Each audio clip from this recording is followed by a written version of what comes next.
They had his name right, but his identity wrong. Peter seemed to have had a problem with Jesus. Just who is he?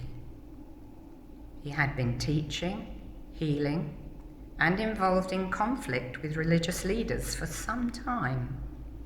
Crowds had been coming out to see him, and Jesus was the hot topic of conversation.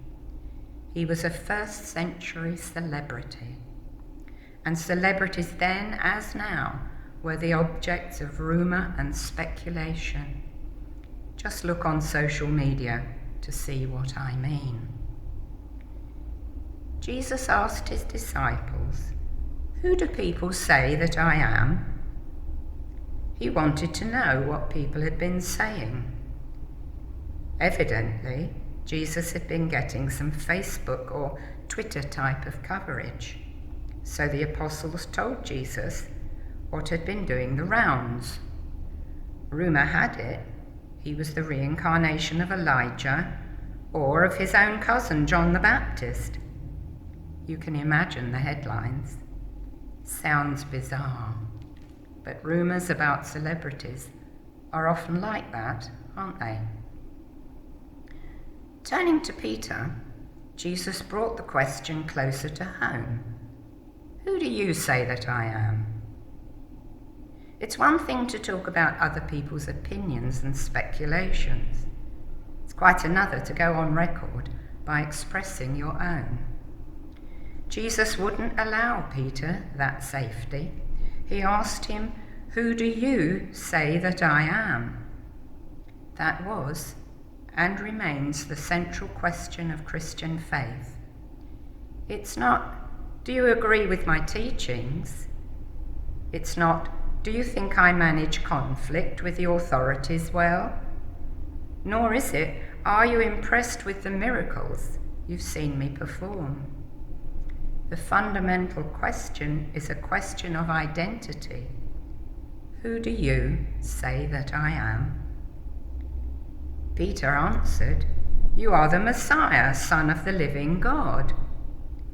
When Peter made that statement, that confession, Jesus blessed him and made a striking claim. "Flesh and blood did not reveal this to you, but my Father who is in heaven." In other words, Peter, you didn't learn this from the rumours or because of human insight. You didn't learn this or reason your way to this truth. This knowledge was not discovered, but revealed. It is not a work of the human mind, but a gift from God. Peter was the first to confess his faith in the great truth about Jesus. Apparently, he confessed better than he realized. Sometimes a person who is completely right can be deplorably wrong. Remember your maths teacher. It's not enough to have the right answer. You need to know how to get there. Peter was right when he confessed Jesus as the Messiah, Son of the living God. But when it came to understanding just what that meant, he tried to use a flawed formula instead of listening to God's revelation. Shortly after Peter's great confession, Jesus began to speak to his disciples about events to come. That he would go to Jerusalem, face rejection, suffer shame at the hands of the authorities, be executed, and then be raised on the third day. Peter was appalled. He thought he already knew what it meant to be the Messiah. After all, he knew what his people needed. He knew what others had taught about what the Messiah would be like. The Messiah was God's answer to the people's problems. He was the rightful sovereign of a wrong-filled world. And that much was true. What Peter was not prepared to accept was that the Messiah would right the wrongs of the world, not by gloriously trampling on Roman occupation, but by means of an apparent defeat and a humiliating death of his own. A beat up, hung up, dead and buried Messiah was about as far as anything could be from what Peter meant when he confessed to Jesus, "You are the Messiah, Son of the living God." So when Jesus spoke of his coming suffering, Peter found it unbearable. He pulled Jesus aside and tried to set him straight.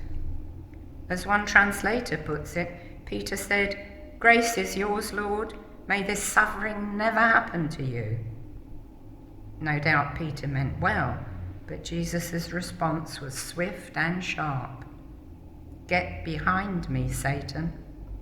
You are a stumbling block for me, for you are setting your mind not on divine things, but on human things."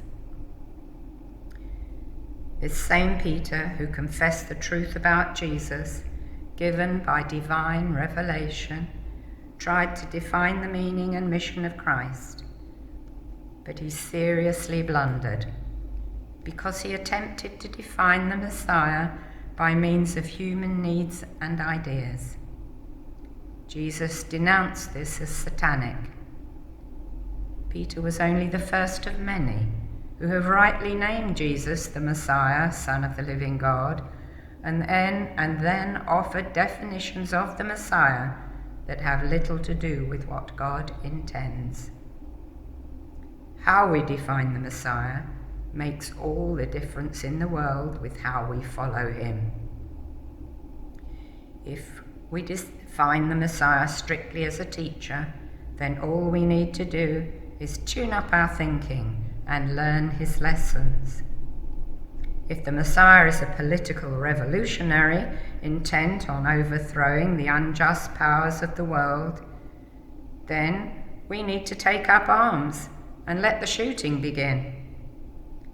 If the Messiah is a harmless, caring chap, then we need to be careful, never to offend or make others uncomfortable with what we say and do.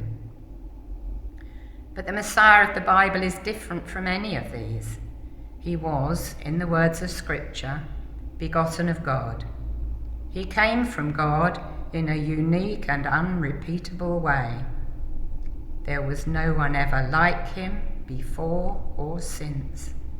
He was not just an engaging teacher, someone who wonderfully cared, or a revolutionary activist.